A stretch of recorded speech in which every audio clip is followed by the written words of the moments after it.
It's time now for the Todd Leonard Show. Leave those negative stories behind as we focus on the positive and hear from those who give back and help others. Let's start your day with some inspirational stories. Now, here's your host, Todd Leonard. Good morning, everyone. First of all, I want to wish everyone an incredible Father's Day. You know, I was thinking about today and really what fathers mean. I know what my father meant in my life. I lost my dad many years ago. And I think about really the impact he has on my life to this very moment. And I'm blessed with young boys. And I just think about all the things that fathers can teach us as we get older. We kind of appreciate more the sacrifices our parents make. And when I was thinking about having a Father's Day show, I was thinking, wait a minute, I know this guy, Billy Laufer, and Billy's been a friend. He's a tremendous lawyer, but he's a great father, too. So when I was thinking about a Father's Day episode, I said, you know, it'll be wonderful to have Billy Laufer on, but the irony is Billy and I are kind of related. We're trying to figure out the exact relationship, but we're going to explore that on the show. You know, Father's Day is something that we all should cherish. And when I thought about Father's Day, I said to myself, you know, I hope I'm making my late dad proud, because I think every son wants to make their dad proud. And I love doing the show because the show's about doing good things, making the world better. And that's what my father stood for. So this morning, we're going to have Billy Laufer on. Billy and I are going to talk about many different things. He's an attorney. I'm an attorney. But he's done so many wonderful things outside the courtroom to make the world better. His involvement with DARE, the Gloria Children's Center. He's been recently honored. He's going to get a big award for the Chabad of Southeast Morris County Man of the Year Award. We're going to talk about him and his family, his upbringing, so many wonderful things in Billy's life. Good morning, Billy. Good morning, Todd. How are you today? I'm doing wonderful. You know, we were talking right before the show started about, you know, being fathers. And, you know, I know you have a big thing set up, you know, for later. Before we go into, you know, all the wonderful things you've done in your life and why I'm so honored to have you join us this morning, would you like to talk a little bit about, you know, your late dad and, you know, how you think about Father's Day? Yeah, so let me just start by saying that I know you have sons. Me, on the other hand, I am a father of women. I have 4 daughters, and I have 7 grandchildren. 6 out of the 7 are girls. So right now it's 10 out of 11 girls, and I just found out that my second daughter is having another child in November. And guess what? It's another girl. Wow. Well, congratulations. And it's all wonderful, and it's taught me things. But first, I want to thank you, Todd. I know we go way back, and I think we are related in some way. But I wanted to thank you for inviting me to talk on Father's Day, because as a result of the phone call that I got a couple weeks ago from you to talk about Father's Day, I really stepped back and started to reflect upon, and I haven't done it in a long time, my dad. And what he meant to me, and how he has made me the type of person that I am today, and how what I am today has been brought forward to my children. And I see the way they're living their lives. And when I look back, it's all from my dad. And I think you and I have a lot in common when we talk about our fathers, because they come from the great generation. And some people don't understand what the great generation was. They're the men, you know, who basically fought in World War II. And my dad was was in the Air Force. He was actually on aircrafts with pilots. And what's interesting, going back to World War II, is that my father actually received the Bronze Star as his service to the military. He would fly on aircrafts with the fighter pilots in World War II in Germany. And he realized that when he was on the aircraft, the fighter pilots, they had maps on the plane. I don't know if I ever told you this, but they had maps, and the maps were made out of paper. And a lot of the times the paper maps would fold and crush and wrinkle. He came up with a design and created silk maps for all the fighter pilots in World War II.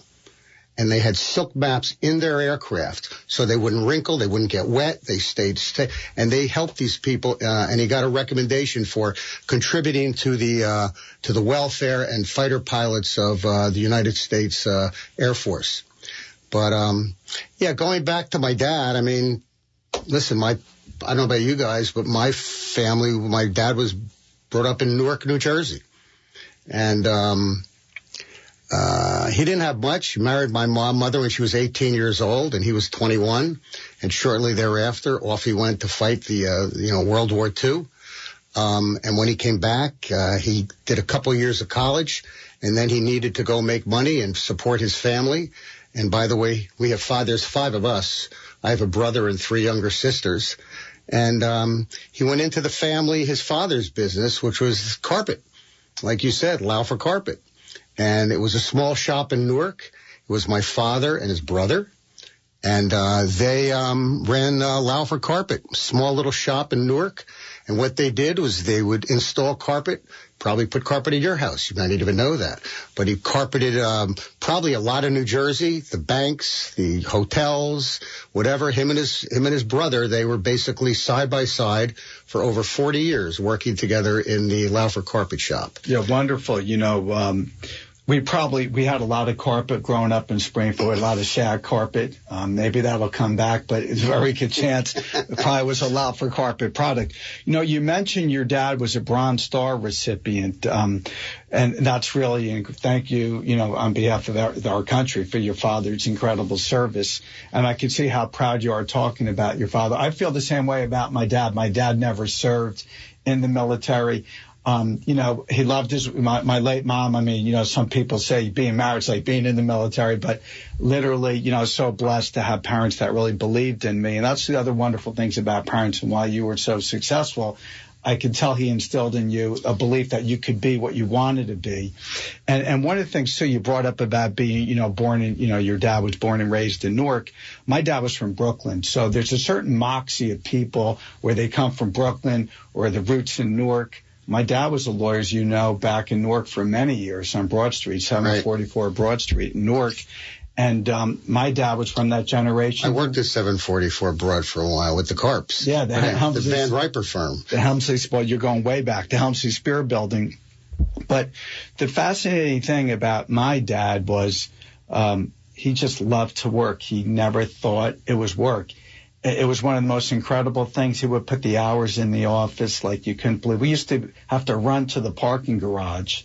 I think about my dad's work ethic, because if we would not get there by 10 at night, Commerce Place parking garage, we would be locked out. And no disrespect to Newark, but even in the 70s and 80s, you don't really want to be in Newark at 10 o'clock at night locked out. It's funny you mentioned the word ethics. So I have a pad of paper here. I only have a few things written on it, but you could see the one word that I have in highlights. Do you see that word? I do. Ethics? Yeah. Huh? And it was the work ethic of my father and his brother. And if there's 2 words that I take from my dad, even to this day, it's ethics, the work ethic, and honor. And, the generation then were lawyers. Everything we do today has to be in writing, has to be signed, has to be notarized. It wasn't like that for them. My dad always told me that when you make an agreement with somebody, you shake their hand, firm handshake, you look them in the eye, and that's your bond, and that's your word. So their handshake was it back then. So the honor I have kept with me my whole life, and I've instilled it in my family, and I know my brother feels the same way. But the work ethic, just like you said, we moved down to the Jersey Shore when I was 5 years old, and my dad moved out of Newark in the 50s. And he bought a house in Deal, New Jersey. I don't know how he did it, working in the carpet business. But there's 5 children. He put us all through college. He put me through law school. He put my brother through medical school from Laufer Carpet. And it was unbelievable. He would get on a train at 7 o'clock in the morning at the Elbron train station, and he would take a train to Newark, and he would come back at 7, 8 o'clock at night, 6 days a week. They worked Saturdays, and that's the work ethic. I only say that to you because I'm 74 years old, and a lot older than you, my friend. You look handsome. Let me just say, Bill, you look good. Play all the time on the golf course. I play a lot of golf, but I also work, and I have a law firm, and it's a wonderful firm, and I work every day. I take time off, but I work, and my work ethic still comes from my dad. And people say to me, well, hey, Laufer, when are you going to retire? I have no plan to do that because I love what I do. And that work ethic is still in me, and I got it from my dad. That's a beautiful thing. That's the reason why I was so excited to have you join us, because the commonality, and once again, your path in life is very comparable in terms of you ran your own race, but you have the upbringing. And that was the other thing, too, when I thought about Father's Day, is how fathers really do impact their kids. Fathers lead by example. And, I mean, you talk about your dad being a shining example of so many valuable things. Same thing resonates with me. Your word is your bond. You work real hard. You treat people honorably. You don't cut corners. And if you make a mistake, you stand up and you do it. So I'm being blessed. I have two young boys. One just turned 6, and I was going to be 8. Really in a number of days. And I try to instill in them at a young age those kinds of values, because I know it bodes well in their life. And for all the listeners, all the fathers, whatever you do in life, your kids watch what you do, and it's kind of remarkable. They pick up on the little stuff, right? They do, and they kind of, it's interesting that my father always taught us to give back, to step back and realize how fortunate you are, if you are. My kids are healthy, knock on wood. And as a result of that, I truly believe that I need to give back to those that kids aren't that healthy, and things for their benefit. And I'll never forget that my father always treated all 5 of us equally. And he instilled in me that when I got older and had children, to make sure that you all treat them equally. No one should feel that they're getting more than the other. And I'll tell you a quick story, and it's true. When my father was passing away, and he died about 15 years ago, he came over to me, and I'm the only lawyer in the family, and he held up his hand, and he held out 5 fingers. I said, "Dad, what's that?" He says, "That's the 5 of you." And he said, "It's your responsibility to treat all 5 of you equally. And I want to make sure you do that, because when I pass away, and when take care of your mom, but after that, everything should be equal between the 5 of you." And I've always lived up to that. He was that kind of a man. I'll tell you one little story that I mentioned when he passed away, is that, when you're walking down the street sometimes and you see a coin, whether it's a quarter or nickel or a dime, and there's an old, superstition or whatever, that if it's heads up, it's good luck. So you pick it up and put it in your pocket. Okay, so my dad always told me that. And then he said to me, "But if it's not heads up?" I said, "Yeah, Dad, what?" He says, "I want you to take that quarter and I want you to turn it upside down. So now it's heads up. So the next person that comes by is going to pick it up and have good luck." And to this day, when I see a coin on the dime, and if it's heads up, I put it in my pocket. And if it's tails, I take it. And I don't care if it's a half a dollar. I turn it upside down and put it heads up, and I walk away. So the next guy has good luck. Are you superstitious at all? Not really. Not that much. But it's not even superstitious. It's kind of like, yeah, in a way. I don't know. I'm not really superstitious. Are you? A little bit. If it's a good thing, Well, like playing sports growing up. Yeah. I have a little routine I would do. God, sure. My late dad, I have this from my late dad. He wore an ankh, believe it or not. Being Jewish, it was a little unusual, but he loved Egyptology. And I think about my dad all the time, because he wore this every day. When I lost my dad, I'm proud to wear it. So I find that to be very important from just a tradition standpoint. It's funny you say that, because I have something from my dad that whenever I go on an airplane, I take it with me. Yeah. It's a special thing, Right. So, yes, to the degree. I was in Ireland 2 weeks ago. Right. And there was a thing about going to kiss the Blarney Stone. Right? So did you pass it up or you did it? So I asked him, what do you get from kissing the Blarney Stone? It's supposedly you get the gift of gab. And I thought to myself, I don't need that. So if it said to be health and good luck, I didn't kiss the Blarney Stone, because I don't need the gift of gab. No, you do have that. But if it was health and something like that, I probably would have done it. So it depends. Yeah, no, I understand. So, I wanted to go back a little bit in time, because, your dad and your obviously his brother, your uncle, ran a very successful carpet business. And, people ask me, my dad was a trial lawyer, and people ask me, Todd, of all the things you could do in life, why were you a lawyer? I said, my dad was my hero. I mean, I looked up to my dad. I saw how people respected my dad. I saw how clients really revered and adored my dad, because it didn't matter your color of your skin. He treated everyone the same. The equality in my dad's heart was really remarkable and striking, because we would go different places, and my dad would always stop and talk to people of all walks of life. And he always went out of his way to make everybody feel special. But I became a lawyer, like I said, because my dad was just a remarkable guy, and I just really revered him for what he stood for.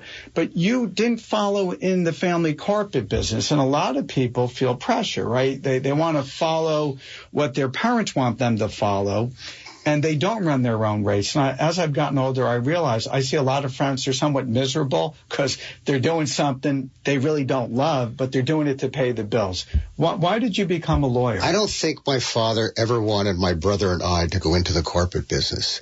In the summertime, when we were in high school and even in college, we would go to the shop in Newark with my dad, and we would go with him. He would go on measures. He would go to a house. He would measure rooms. He would write them down on a piece of, and that's what he would do. And we would go on. I remember holding the tape at one side of the room, and he would walk to the other with the tapes that measured, distances from one point to another. And I would do that with him. And I think he wanted to show us that, this isn't what I have for you into the future. He never, ever pressured me or my brother to go into the carpet business at all. As you can see, I became an attorney, and my brother is a doctor. What a nice thing for a Jewish dad to have a doctor and a lawyer in the family.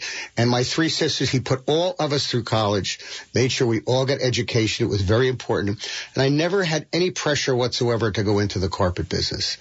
Why I became a lawyer, that's a whole different story. My dad wasn't a lawyer, so it wasn't like I had something to follow. I had lawyers in the family. My cousins were lawyers. But I kind of became a lawyer almost by chance. When I went to college, I was in pre-med. I thought maybe I should become a doctor, and then I ended up majoring in economics. And the only reason I went to law school, which is very interesting, is because of the Vietnam War. It was in the 60s, the late 60s, and people were being taken out of college and basically sent to Vietnam. And the way you could, and I really didn't feel like going to Vietnam, to be honest with you. It wasn't on the top of my list. And a lot of us felt the same way. So in order to not go to Vietnam at the time, you had an opportunity to advance your education past college. So I figured, hey, law school sounds like an interesting thing. I applied to law schools. I got into a law school, and off I went. Never had any plan to go to law school in the past. And since I went to college in Vermont, and it was cold for 4 years, where I went to law school? Miami, in Florida. I figured I'll spend 3 years in the sun and see how that works out. And it did. And I really love the law, and I love law school. And when I got out, I got a job, doing what you do, with my cousin, who I think who was a very prominent... Adrian? Yeah, Adrian Karp, who was a very prominent personal injury attorney. He did that and divorce work. And I did that and divorce work, and that's what I did.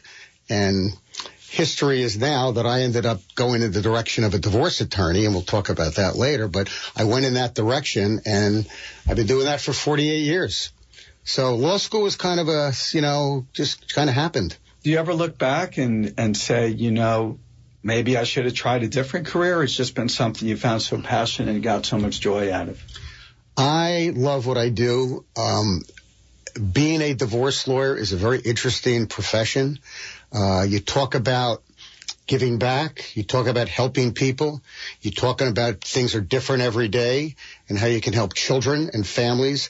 So the answer is, I guess at this point when I look back, I'm still doing it at 74, so that tells you about something about that. I could retire if I wanted to. But, it's interesting that after doing this all these years, I've never had a client come into my office that shouldn't have been there before. In other words, no one gets divorced when they should.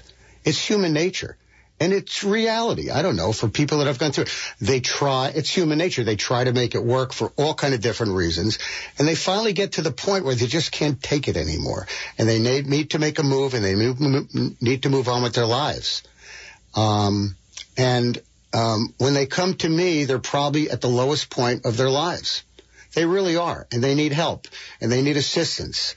And when you can help people with their children and their family and move on with their lives, it's funny. I don't know if you want, I got a woman divorced last week, and she gave me a note, and it kind of was reflective of what I'm just talking to you about. It's a very short note. Can I read it? Please. All right. So here it is. It's, she's a very lovely lady. She's married to a very wealthy man for 40 some odd years. She got divorced, and it was a tough battle up and down.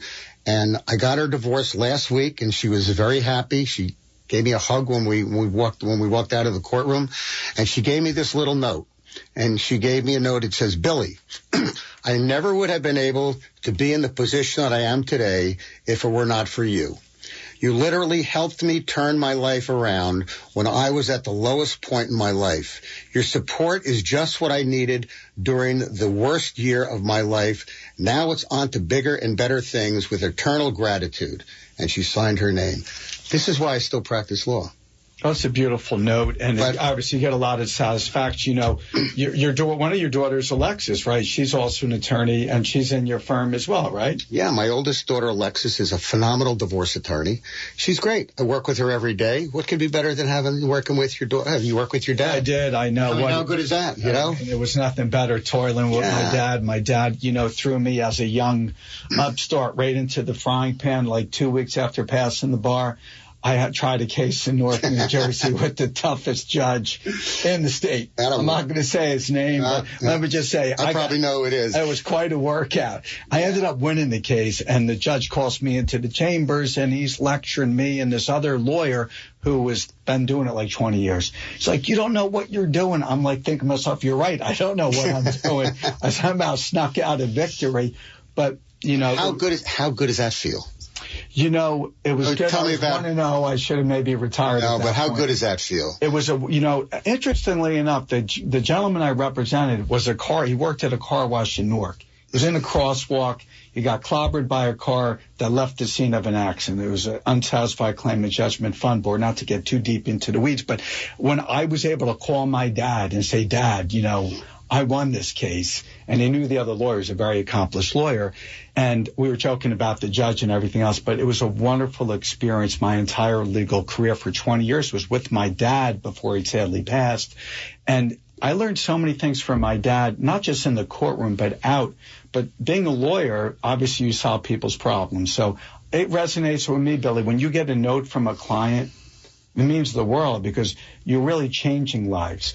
So let me ask you, so in terms of, you went from a personal injury practice, I'm a personal injury lawyer, into matrimonial. So that's a whole different kind of world. Were you able to take some of your skills and work that into being a matrimonial lawyer, or is it a whole different area of the law? I think my attitude as being a divorce attorney, not many of us do it for 48 years. It's stressful, but you get a tremendous amount of satisfaction, and it makes you want to give back. And I attribute a lot of it to the way I was brought up. My mom and dad were married for 65 years, right? Up and down with 5 kids. And watching them, when I think back of how they raised us and how they treated us, and how they stood up for us when we did good things and how they lectured us when we did bad things, it gives you a sense of your personality, of how you deal with people that go through these divorces. I mean, you're dealing with the highest emotion in people having. How about dealing with a man and his children? And someone says, well, you can't see your kids, whatever, or I'm only going to let you see them every other weekend, and things like that. I mean, it's very, very emotional, but it's so satisfying. And I do attribute it back to my childhood. I think back on my childhood, and my dad was my hero. My dad was my role model. My mother was the greatest mom that I could ever imagine. So I have this basis to take into my practice, as a divorce lawyer, and try to deal with people in that regard. So it's pretty nice, And then I have a brother, my older brother, Skip, who's a doctor, and I have 3 younger sisters. And we talk about keeping together, the 5 of us. I held up my hand and told you the 5 before. Do you know that Monday will be the 101st week that the 5 of us have gotten together on a Zoom call at 4:30 on a Monday? When the pandemic started, we all decided that we were going to talk to each other by Zoom every Monday at 4:30. And my little sister, Ruby, set it up so every Monday at 4:30, all 5 of us get together on a Zoom call and we talk for 40 minutes about our families, about things. And we started off by every week somebody would bring a guest, one of our kids. So all the kids ended up on it. But to this day, my sisters and my brother are like my family is and like your family is, and we're all together. So, but that's not the norm. No, it's not the norm. I mean, we're not. there's more dysfunction out there than what I'm talking about. It's so the point I'm making is that I feel blessed, and I always have, and my dad always taught me that if in fact you get to that, you need to give back, which gets me into the things that I have done and what I've given back, you know, being grateful for what I have over the past year. Some of you have mentioned, and I'll be more than willing to elaborate them, but yeah, anyway. So I think that's incredible that you have that family unity. And that really is so beautiful to be able to sit, you know, really you're telling us about how they're probably all over the place, so busy, but nonetheless the importance of that family relationship and the bond, and obviously the way your parents raised you was really important. It goes back to fathers and mothers. So I know it's Father's Day. I miss my late mom too. I joke I was like the biggest mama's boy. I would love my mom. Yeah, and my mom, like, you know, also was just so wonderful and believed in me. I go back to the same ideas. What the father does, the mother also is always behind the scenes also, you know, lifting you up when you're down. So obviously all the moms out there as well. So, you know, Billy, the show really is about people doing good things, lifting up the community. I mean, we can make this a lawyer show, but the beauty of the show is it talks about people, their lives, but on the journey of giving back. But, you know, the role models you had in your life. So were your parents philanthropic, charitable in terms of how they would give back? Yeah, they would give back by doing things and joining organizations that were helpful. And yeah, my father, when he could, he gave. He gave. It was never an issue about that. He was very much into his, you know, the synagogue, the Jewish religion. And he made sure that he always supported, you know, I remember you sitting there with the envelopes on Yom Kippur, and you got to fill in a pledge, you know. I would always kind of sneak in and see how much. He was very generous. So he always did that as much as he could. But, you know, our dads worked a lot. They worked. Their work ethic was beyond what I think we do today, but it was amazing. So as a result of that, I kind of got instilled in doing things. And my thought was, my whole goal has been, is to do things in a charitable way when it benefits children.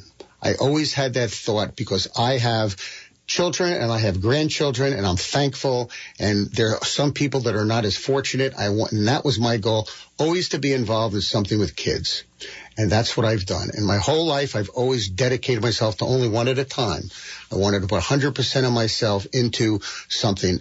The first thing I got involved was the New Jersey Special Olympics.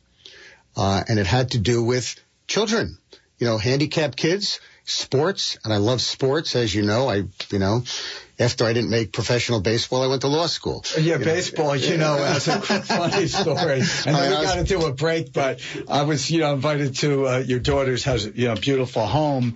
And I know you're very familiar with the home, obviously. And it was a Halloween party, and there you were. Were you dressed like Mickey Mouse? Yeah, my Yankee uniform. You look good. Look like you're ready, like with the Louisville Slugger. So we're going to take a short break. We have so many wonderful things to talk about with my great friend Billy Laufer.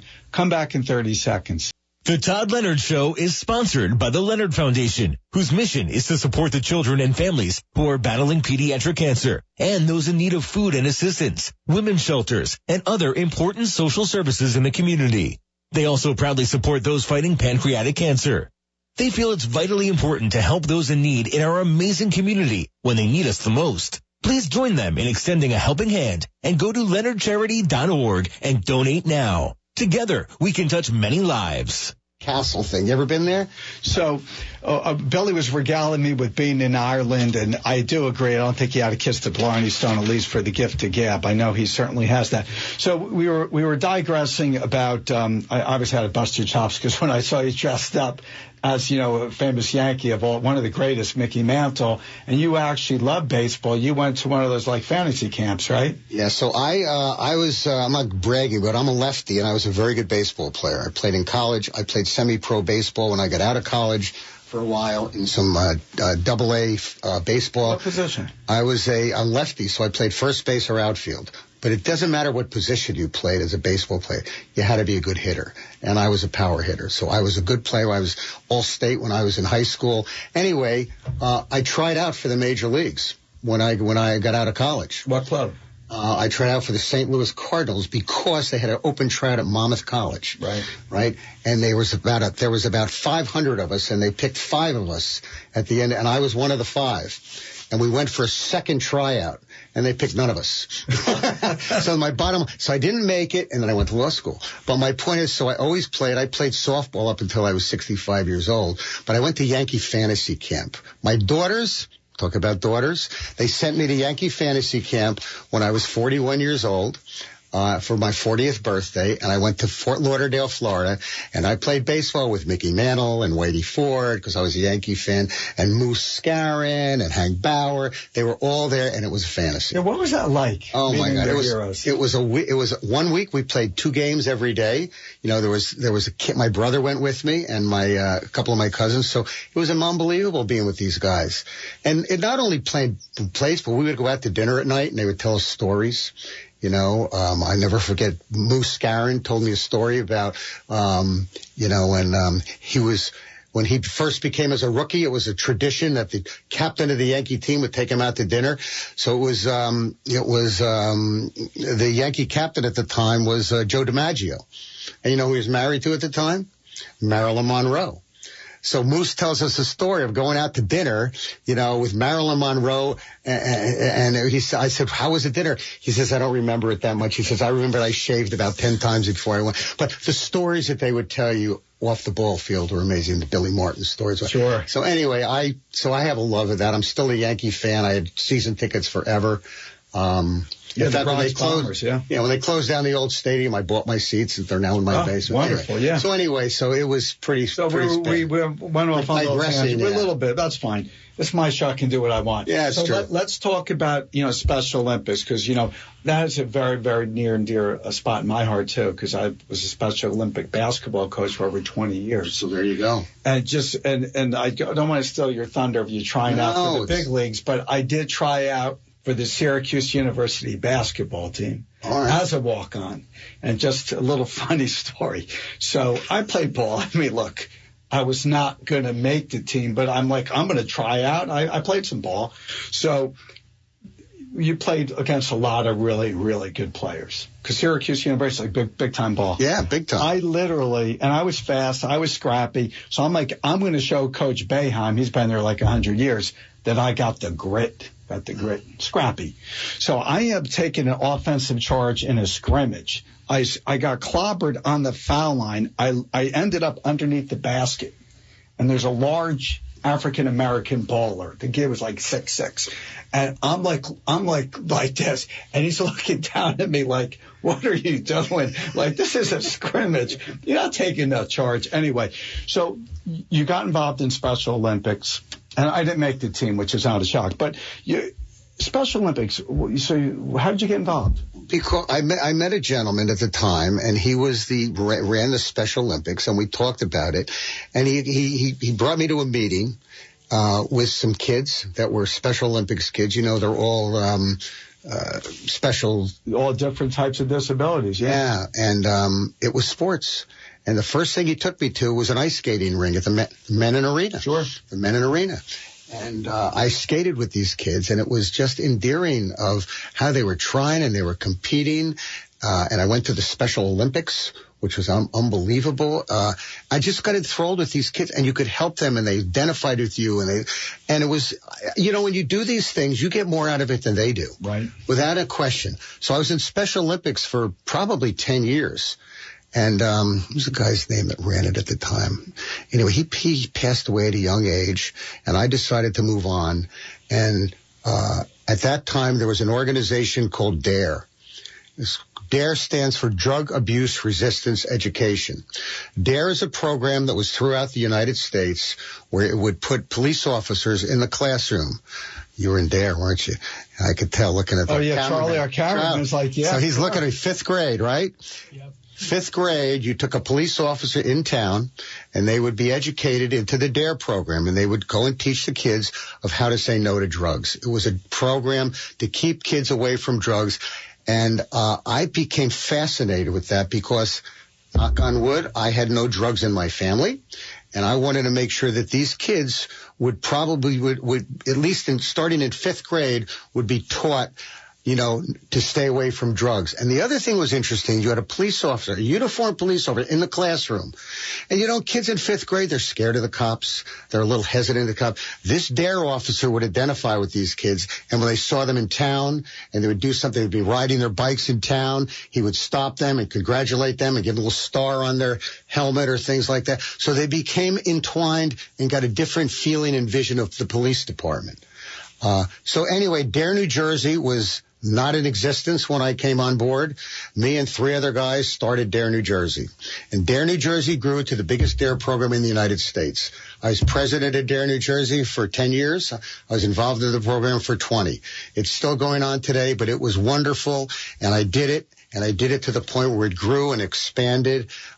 Today, DARE has been kind of changed. There's a new company called LEAD, which is law enforcement against drugs. That's our new program. So I'm involved in that today, but not as much as DARE. I did my thing. I resigned as the president, and then I moved on, like I told you, to the Goreb Children's Hospital. Well, that's wonderful. Just to go back to the importance of the relationship between the police and the kids at a young age.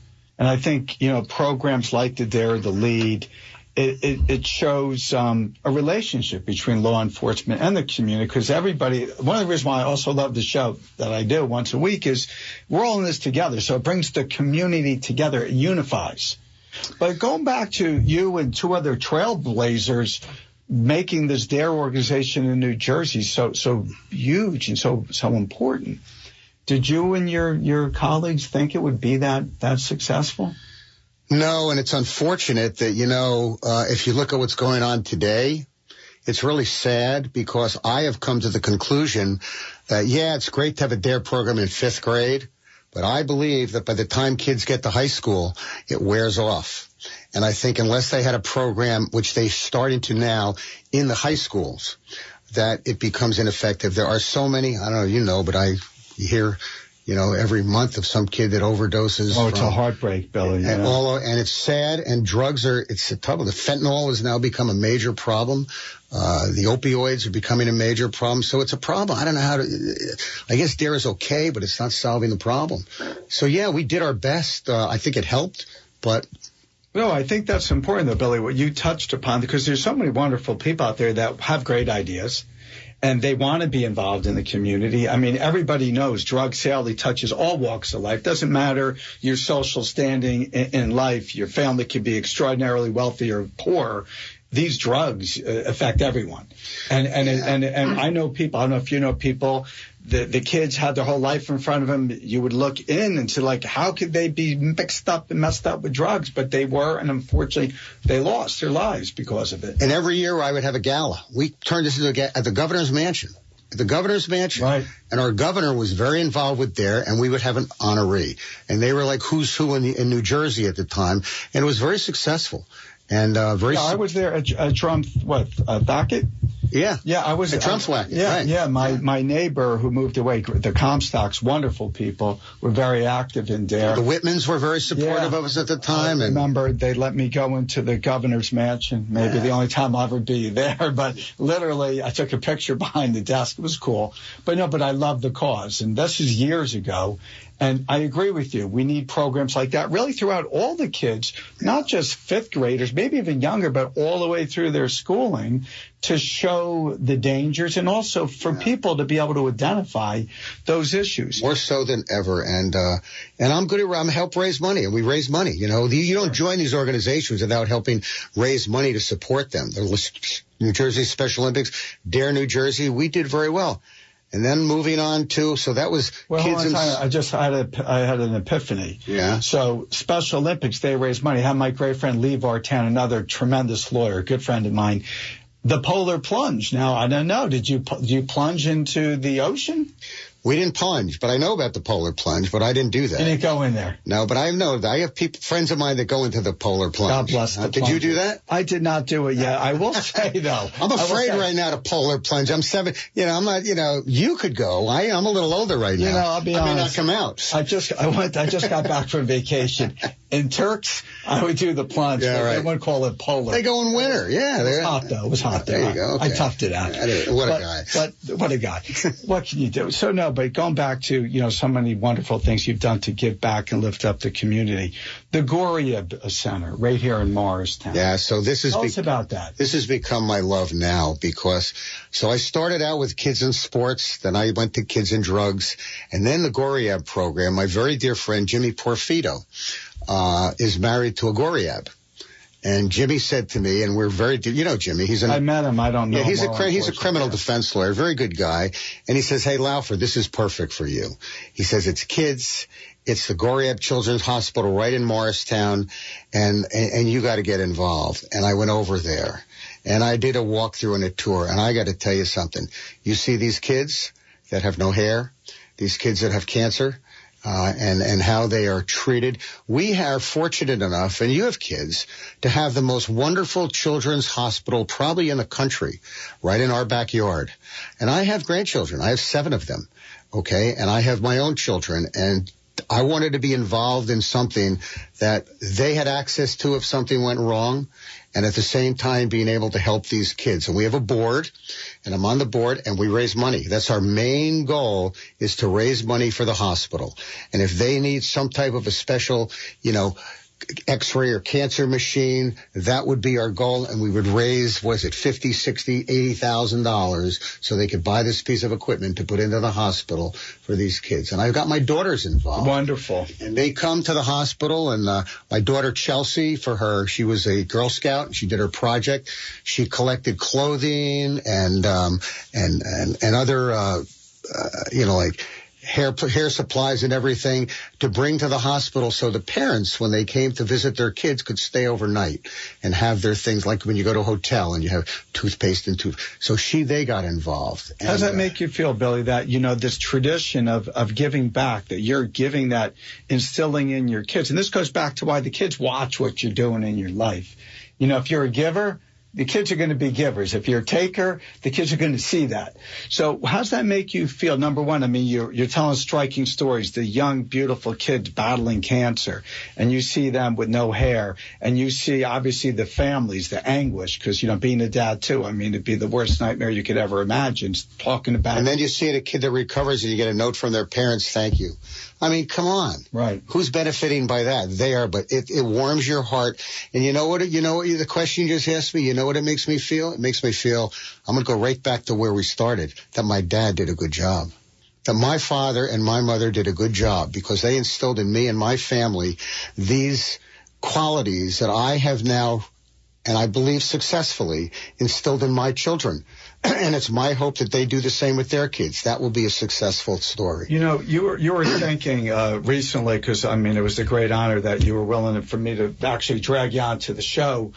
And that was really wonderful. But, you had a chance to reflect on your dad. And, as I've gotten a little bit older, I think about my dad every day. And my mom is just the way I'm built. I pray. I think about him all the time. But one of the beautiful things of the show is when people come on, sometimes, it gives them a chance to reflect more about, the impact. And sometimes you need time, right? You need to reflect, because everybody wants to make a quick decision or try to figure everything out instantaneously. That's the first thing I said to you when we started. I wanted to thank you because you brought me to a position that I really stepped back when I knew you were going to ask me a lot of questions.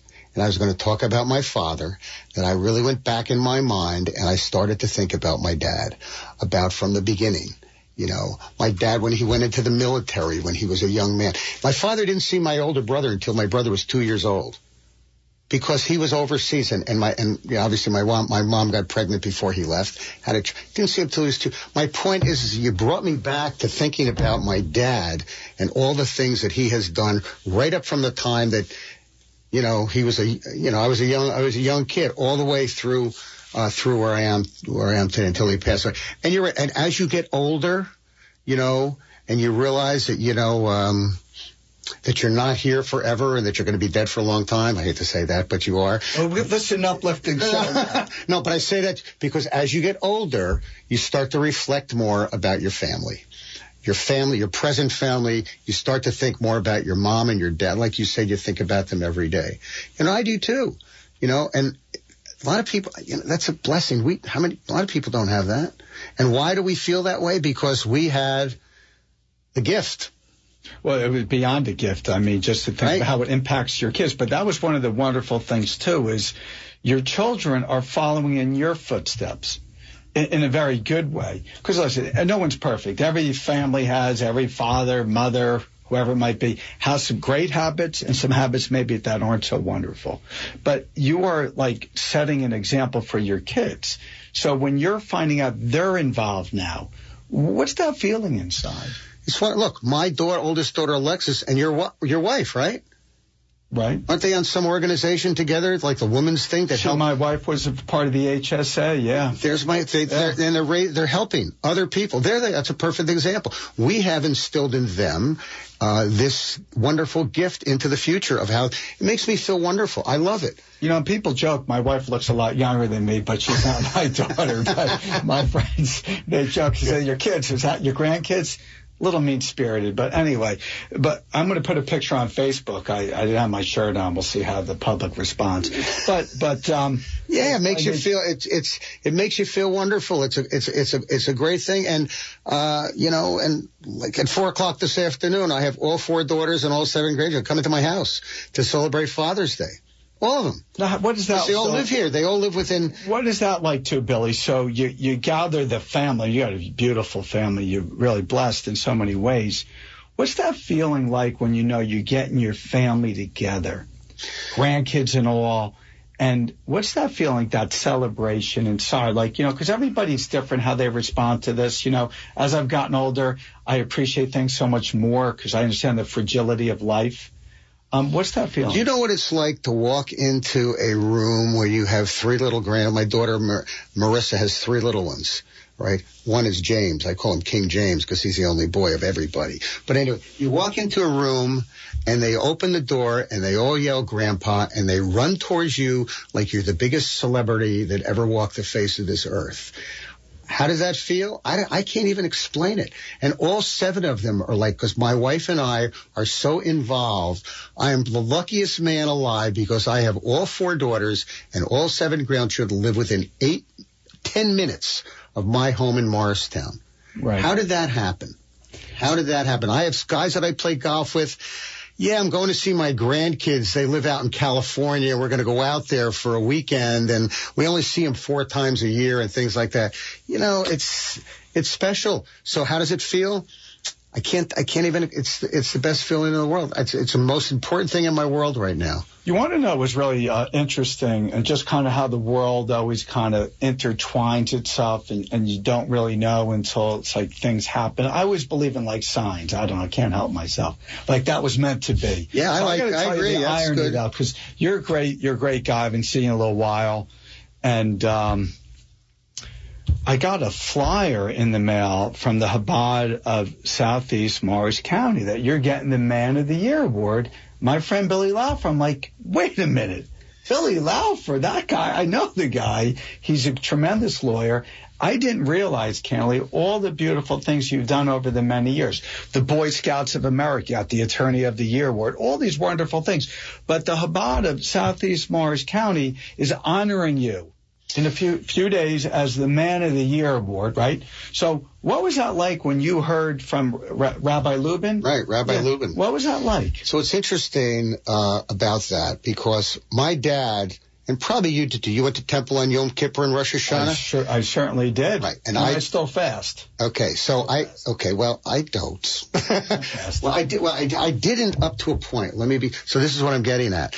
When my father passed away 15 years ago, all right, I would go to temple with my dad every Yom Kippur and every Rosh, and I would walk. I would remember walking from the synagogue down the shore to his house but we would walk. We wouldn't.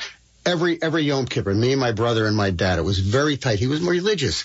He passed away. I kind of dropped off the radar of my Judaism. I really did, because my wife isn't Jewish, and I really didn't have this. Your lovely wife, Angie. And I hope she's listening. I don't forget your wonderful wife. My wonderful wife. She's the greatest. She's my Greek goddess, because she's Greek, and she's never better mother in the world of what she's done with me. Yeah, she's my rock. Absolutely. She's the best.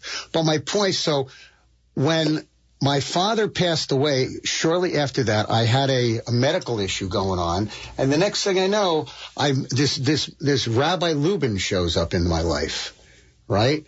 And we met and we talked, and he started this thing called the Jewish Law Symposium, which is an organization where we bring Jewish lawyers and all lawyers in the county together with a program, and it would based on ethics again. It was an ethics type of a thing. We started off with him with 25 lawyers. Last year there were 500. Wow. 500. And we built this up, and they raised a lot of money for the Chabad. And I got to tell you something. I was never involved with the Orthodox Jews, although I grew up in Deal. We were conservative. But Rabbi Lubin became my avenue back into my Jewish religion. We became dear friends. I see him at least once a month. I never did tefillin before I met him. And every month we pray together. Just once a month. I don't get crazy, but he's become a very important part of my life, and I've helped raise a tremendous amount of funds for the Chabad. And the reason I do that is because I never realized what this organization does. And they do things, forget about being Jewish, but I tell you what, the best day of my year is Thanksgiving, because I go to the Chabad and I pick up about 35 to 40 Thanksgiving dinners, and I deliver them to the less fortunate older women who live in one of these retirement homes that are all by themselves and have no family. And I ring the doorbell, and they open the door, and I give them a Thanksgiving dinner, one after the other. And I got to tell you something. And Angie comes with me. We do it together. And it is the most, and they can't be more. He delivers this to over 1,000 families of people like that every Thanksgiving. Every Thanksgiving. So what is that like? So when the doorbell rings, you ring their doorbell, and you're giving, and look, here's the reality. It's a little dinner with turkey and. But these people are lonely. They're by themselves. All by themselves. And there you are, you and your wife, and you're spreading this joy on Thanksgiving, a day to be joyous and thankful for what you have. What's their reaction? It's the most heartwarming thing that I come home at night and I tell you, I've had the best day of my life. It is I get much more out of it than they do. And we do it every year now. And there's a lot of people that do that. Thousands of people, but a lot of people, we show up at the Chabad, we pick up our list. You're going to go to this retirement home in Westfield or something and we deliver these, and he does it all year around. He's almost like has a soup kitchen at the Chabad, and they deliver meals and other things to these needy people. They're not even Jewish. Most of them aren't even Jewish. So I got that from him. And as a result of that, I put my heart into this Chabad, and I've done a lot of things with him. And next thing you know, he's, Man of the Year. What does that mean? I don't know. When I accept my award on Wednesday for Man of the Year, I'm going to look up and say, hey, Dad, can you imagine that I'm getting Man of the Year from an Orthodox rabbi? I said, what do you think of that? So isn't that the beauty of life, though, right? Billy? Because I bring up, I have a great friend, Christy Amico, and he had a horrible loss and lost his beloved son. And he talked, I had the great privilege, him and his wonderful wife, Laura, on the show about the ripple effect in kindness and how spreading kindness really impacts others. But it's also how you can impact other people's lives doing a lot of different things, right? And then one of the reasons why I also do the show is maybe a listener might get back and do something because you don't know how it's going to change your life. But Rabbi Lubin was a guy, you didn't even know who he was. And look where you are now because you're so much better. And you should all go find Rabbi Lubin and join in on delivering Thanksgiving dinners to these people. It'll be the best day of your life. It's a magnificent day. Is there a website for Chabad? It's Southeast, S.E. Morris Chabad. All right. There's a website, and it talks about all these wonderful things that they do and how they give back. And my kids see us doing that, just like you said. They see you doing these things. And you think that someday that they're going to pick up the baton and move forward like you did? I think so. Well, they're already doing it. They're already involved at the Goriab, and they're getting involved with all these wonderful things. As is your family. Well, the kids are young. My boys are 6 and going to be 8 on June 27th. But I do my best to carry on the tradition that my parents instilled in me, because similarly, I watch my parents by example. my parents always wanted to lift someone up, the downtrodden especially. If someone needed a hand up, my parents were there for them. It never mattered to them anybody's color. They were there to help. And I saw it firsthand. So, well, look what you're doing now. What do you think this is all about? Where'd this come from? This came from Where'd this come from? Being blessed and being able to see what my parents stood for. But I will say with the Special Olympics, in 2005, I was nominated. I was so honored to be Volunteer of the Year for Morris County, for the ARC, and also for the state of New Jersey. And my late parents attended that. So it was like, I know you're having this a big award, very shortly. And it meant the world that my parents, I didn't know my parents were sadly going to pass. They both, I lost them at 72. But I look back in those moments in life. I'm like, what a blessing that I was able to show my parents that they taught me well, because as a parent, you always want to teach your kids, not just to be focused on. So they yourself. were there. Oh, they were there. It was. Well, I got the special award of Man of the Year from Dare, New Jersey when I was retiring, and I was at Drumthwacket, and I was next to the governor, and they were giving me an award, and my mom and dad were there at the table. When you said that to me, I got to tell you something. That's as good as it gets. Come on, man. Really? That's what's better than that? That's a grand slam for you to Yankees in the World Series. Are you kidding me? It is. But, these are the wonderful things about life, right, is because you're on a journey. And it's never too late either, right? I mean, you're doing different things. You look handsome. You're 74. You're a heck of a golfer. I mean, I know you love to golf. I have a nice set of clubs. My golf game, it needs a little work.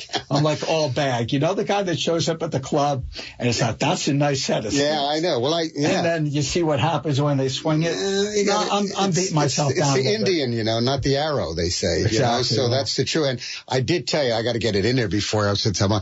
I told you I shot my age last month. That's awesome. Which is probably never going to happen again unless I shoot at 82 when I'm 82.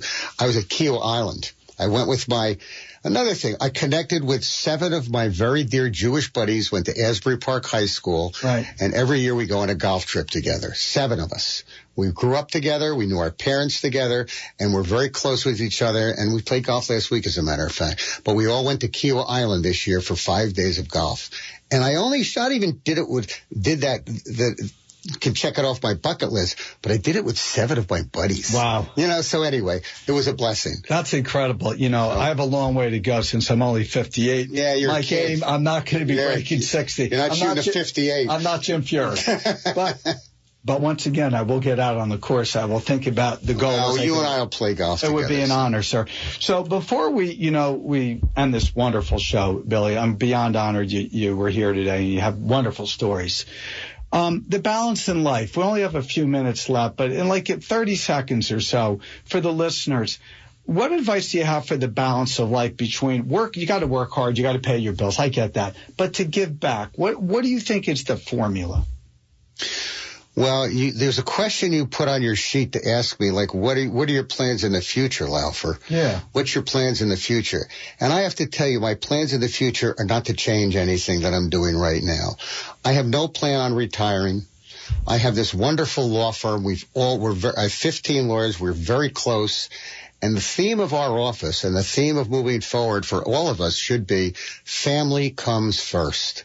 I really mean that. And as a family divorce attorney, to say family comes first, and I say that to people when they come to see me, is I want you to focus upon your family first. Everything else is secondary. Even lawyers in my office, if you have a problem with your children or anybody, don't come to work tomorrow. You stay home with your family. You're not coming to work if you have an personal issue with your family. And everybody that works there knows that, and they respect that. So it's a tight-knit law firm. I have a tight-knit family, and my siblings, and so I mean, I don't know what else to say. Is it giving back? Is giving back, in my opinion, comes back to you tenfold or more than that. When you give, you get back, and it warms your heart and makes you a better person, and I think it keeps you healthy. No question about it, Billy. So once again, thank you. I want you to have an incredible Father's Day at 4:00 this afternoon. When you see Rabbi Lubin, I'm sure your parents will be looking down very, very proud and smiling on everything you've accomplished and are going to accomplish in the future. For the listeners, this Father's Day, this has been a wonderful show. I asked my boys, what does Father's Day mean to you? And Alexander is going to be 8 shortly on June 27th. Said, I was like, it's a celebration, Dad. Celebration. So today, celebrate with your dad. If your dad is with you in this world, call your dad if you can't visit him. If you can visit him, give him a hug. If they're in heaven, reflect about your father and the sacrifices they made. Never forget what you're doing as a father will always impact you and your kids. God bless you all. Please tune in next Sunday and enjoy this wonderful Father's Day. The Todd Leonard Show is sponsored by the Leonard Foundation, whose mission is to support the children and families who are battling pediatric cancer and those in need of food and assistance, women's shelters, and other important social services in the community. They also proudly support those fighting pancreatic cancer. They feel it's vitally important to help those in need in our amazing community when they need us the most. Please join them in extending a helping hand and go to leonardcharity.org and donate now. Together, we can touch many lives.